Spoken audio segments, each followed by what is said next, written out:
नतमस्तक राहावे, गुरुच्या चरणी नतमस्तक राहावे, गुरुच्या ऋणाशी कृतज्ञ राहावे, गुरुच्या चरणी नतमस्तक राहावे, गुरुच्या ऋणाशी कृतज्ञ राहावे, मोल जीवनाचे जाणून घ्यावे, मोल जीवनाचे जाणून घ्यावे, चरणी त्यांच्या स्वर्ग पाहावा, चरणी त्यांच्या स्वर्ग पाहावा, चरणी त्यांच्या नतमस्तक व्हावे, चरणी त्यांच्या नतमस्तक व्हावे।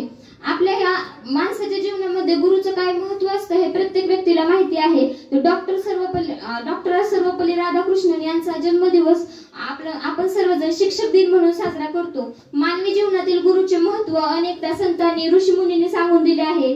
प्रत्येक व्यक्तीला गुरु म्हटलं की सर्वप्रथम त्याची आई आठवते, नंतर त्याचे वडील आठवतात, परंतु विद्यार्थ्याचा सर्वांगीण विकास करणारे हे गुरु म्हणजे विद्यार्थ्याचे शिक्षक असतात, विद्यार्थ्याचे शिक्षक असतात। गुरुर ब्रह्मा गुरुर विष्णू गुरुर देव महेश्वरा, गुरुर ब्रह्मा गुरुर विष्णू गुरुर देव महेश्वरा, गुरुर साक्षात परब्रह्म गुरुर साक्षात परब्रह्म तस्मै श्री गुरुवे नमः, तस्मै श्री गुरुवे नमः। अर्थात गुरु आहे, गुरु म्हणजे विष्णू, गुरु म्हणजे देवाचं दुसरं रूप, गुरु म्हणजे विष्णू, गुरु म्हणजे देवाचं दुसरं रूप, गुरु म्हणजे तोच नारायण, गुरु म्हणजे तोच ब्रह्म, गुरु म्हणजे तोच नारायण, ज्याने आपल्याला या शिक्षण सागरामध्ये ज्याने आपल्याला शिकायला शिकवलं तो म्हणजे आपला गुरु। आपल्याला या शाळेत खूप शिक्षक आहेत जे आपल्याला शिकवतात, त्यांनी शिकवल्यामुळे आपल्यामध्ये काहीतरी ज्ञानाची भर पडते, त्यामुळे आपण त्यांच्या ऋणात राहिले पाहिजे। मित्रांनो, एक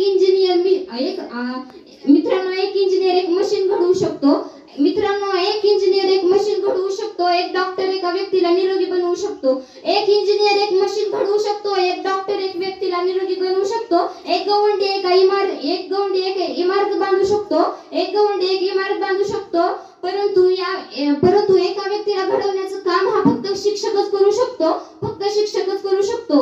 ज्योत पेटण्यासाठी समईला हवी वात, ज्योत पेटण्यासाठी समईला हवी वात, आकाशात शुभ्र चांदणं पाहण्यासाठी हवी ती पौर्णिमेची रात, ज्योत पेटवण्यासाठी समईला हवी वात, ज्योत पेटवण्यासाठी समईला हवी वात, चांदणं पाहण्यासाठी आकाशात हवी पौर्णिमेची ती शुभ्र रात, कठीण ध्येय गाठण्यासाठी फक्त हवा गुरुचा हात, कठीण ध्येय गाठण्यासाठी फक्त हवा गुरुचा हात। मला या शाळेत खूप गुरु भेटले। प्रत्येक शिक्षकाचं आपल्या आयुष्यात काही ना काही स्थान असतं। आपल्याला या ज्ञानरूपी प्रकाशातून कुठेतरी आपल्याला एक प्रकाशाचं किरण दिसतं, त्याचप्रमाणे आपल्याला आपल्या आयुष्यात घडण्याचं मोलाचं काम हे आपल्याला आपले शिक्षक घडवत असतात। त्यामुळे मी प्रत्येक शिक्षकाची खूप ऋणी राहीन आणि कायमच ते मला शिकवत राहतात, प्रत्येकाला शिकवतात, पण किती घ्यायचं आणि किती नाही घ्यायचं हे आपण ठरवायचं असतं। त्याचमुळे प्रत्येक आयुष्याच्या वळणावर शिकवत राहणारे व अप्रत्यक्षरित्या शिकवत राहणाऱ्या शिक्षकांना मी त्यांचे आभार मानते।